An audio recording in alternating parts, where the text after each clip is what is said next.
प्रिय मित्रों, जोहार, नमस्कार। मैं अजय भागर के डायरेक्टर स्पर्धा प्रकाशन आपके समक्ष आज एक विशेष प्रयोजन से उपस्थित हुआ हूँ। मित्रों, जैसा कि आपको पता है कि झारखंड में जेएसएससी तथा जेपीएससी की परीक्षाएं काफी दिनों से लंबित हैं और यह स्थिति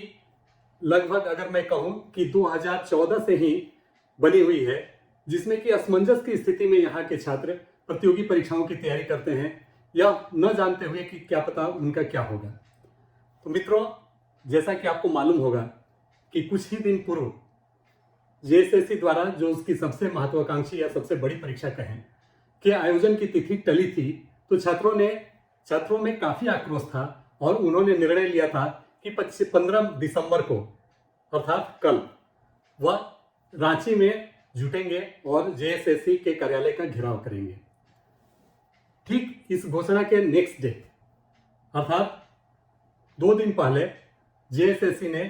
इसकी तिथि आगे बढ़ाते हुए और 21 और 28 जनवरी की तिथि घोषित कर दी। मित्रों, निश्चित रूप से आयोग का यह कदम छात्रों के दबाव के कारण प्रतीत होता है, लेकिन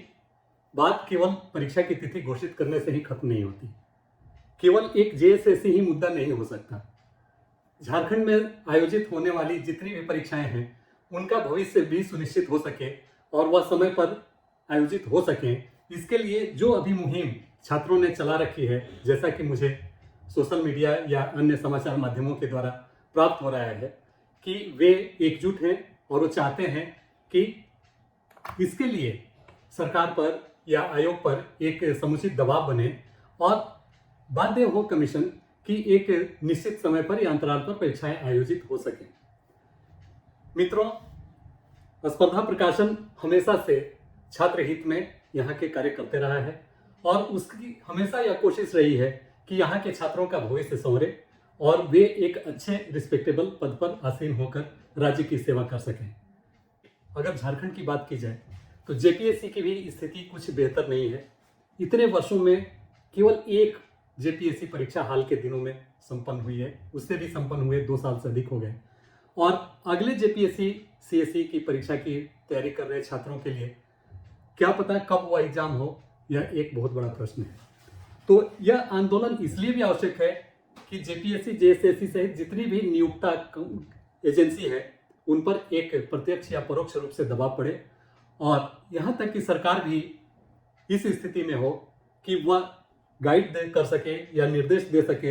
इन परीक्षा एजेंसियों को कि आप नियत समय पर परीक्षाएं आयोजित करें। तो एक तरह से यह जेपीएससी जेएसएससी सहित सरकार पर भी एक दबाव बनाने का काम करेगा और इसीलिए यह आंदोलन, जिसे आप महाआंदोलन का नाम दे रहे हैं, मुझे सही प्रतीत जान पड़ता है। और जैसा कि आपको पता ही है कि स्पर्धा प्रकाशन शुरू से ही सदा से ही छात्र हित में कार्य करते रहा है और उसकी अब हमेशा से ही यह प्रयास कोशिश रही है कि छात्रों के हित में जो भी बन पड़े वह किया जाए। क्योंकि यह महाआंदोलन भी हमें यह आभास दिलाता है कि इससे छात्रों का भविष्य बनने या संवरने और सुधरने वाला है, इसलिए इसका नैतिक समर्थन इस उम्मीद से स्पर्धा प्रकाशन देती है कि यह आंदोलन पूर्णतः शांतिपूर्ण तरीके से होगा, अहिंसात्मक होगा और काफी संख्या में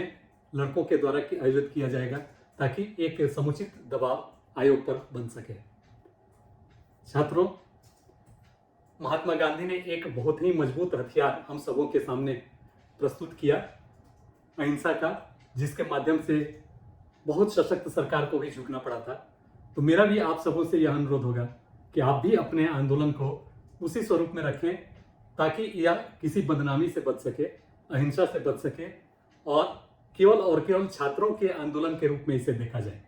न कि इस पर किसी अन्य तरह की चादर या परत चढ़ाकर इसे कमजोर बनाने का काम किया जाए। तो मित्रों, मैं चाहता हूं कि आगामी वर्ष में आपके जितने भी परीक्षाएं आयोग द्वारा घोषित किए गए हैं वह संपादित हों और आपको उसमें जगह मिले। साथ ही साथ मैं अनुरोध करना चाहूँगा वैसे छात्रों के लिए भी जो जेपीएससी की तैयारी में जुटे हुए हैं काफ़ी समय से, वो भी निराश नहीं हो, अपना काम करते रहें। आखिर कब तक यह अंधेरा छाया रहेगा? एक न एक दिन उजाला होगा और आपको आपका की मंजिल प्राप्त होगी। तो मित्रों, आज के लिए इतना ही।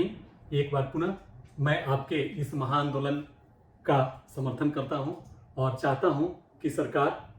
जो आगामी तिथि निर्धारित आयोग ने कर रखी है उस पर एग्ज़ाम संपादित कराने में सहयोग करे और सुनिश्चित करे कि वह एग्ज़ाम संपन्न हो जाए। धन्यवाद, नमस्कार।